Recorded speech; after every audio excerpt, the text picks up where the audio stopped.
Коронавирустық инфекция бойынша эпидемиологиялық жағдайды бағалау деректеріне сәйкес 14 ақпаннан бастап Ақмола облысы сары аймаққа өткені белгілі.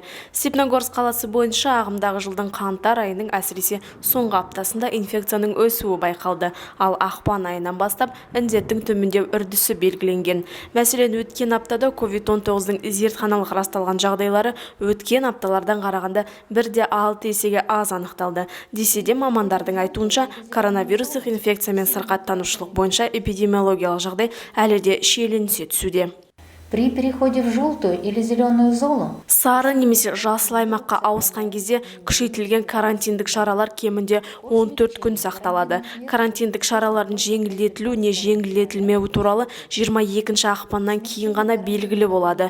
Карантиндік шектеулерді жеңілдету сырқаттанушылық өсімін төмендету негізінде жүргізіледі. Сондықтан инфекцияның жаңа жағдайларына жол бермеу үшін алдын алу шараларын сақтау қажет.